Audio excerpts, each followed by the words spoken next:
Next, we move to specification number 8, which asks us to describe the structure of a synapse, including the presence of vesicles containing neurotransmitter molecules, the synaptic gap, and receptor proteins. In this section, we will study the structure of a synapse. So, the structure of a synapse includes several important parts that allow nerve signals to be transmitted from one neuron to another. A synapse is the junction where communication between two neurons takes place. The presynaptic neuron forms the upper part of the structure and represents the end of the first neuron. This region contains synaptic vesicles filled with neurotransmitters, which are chemical messengers responsible for carrying the signal across the synapse. Between the two neurons is a very small space known as the synaptic cleft. This gap is where neurotransmitters are released from the presynaptic neuron and diffuse across to the next neuron. The postsynaptic neuron forms the lower part of the structure and represents the start of the next neuron. Its surface contains receptor molecules that bind with neurotransmitters, allowing the nerve signal to continue its transmission. Here, you can observe a diagram of a chemical synapse, which is the junction where two neurons communicate and transmit signals. The nerve signal travels from the presynaptic neuron to the postsynaptic neuron across a tiny gap known as the synaptic cleft. When a nerve impulse reaches the presynaptic terminal, it causes the release of chemical messengers called neurotransmitters.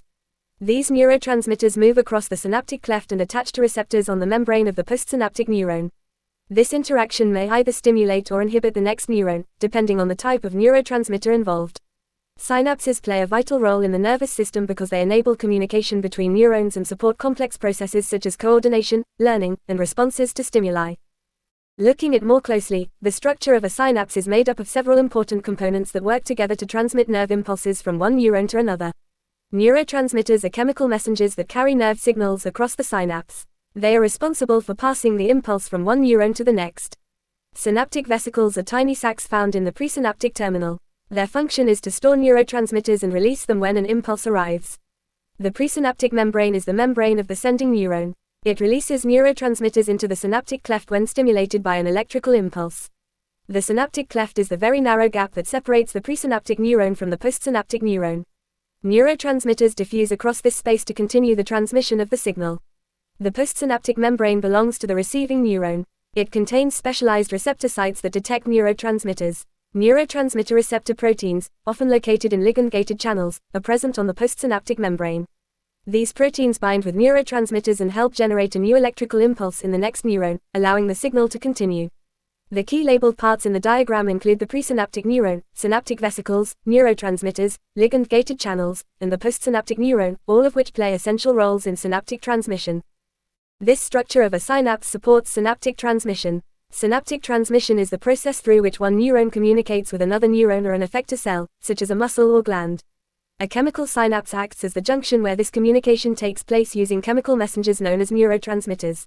When a nerve impulse, also called an action potential, reaches the presynaptic terminal, it triggers the synaptic vesicles to release neurotransmitters. These neurotransmitters are then released from the presynaptic membrane into the synaptic cleft, which is the small gap between two neurons.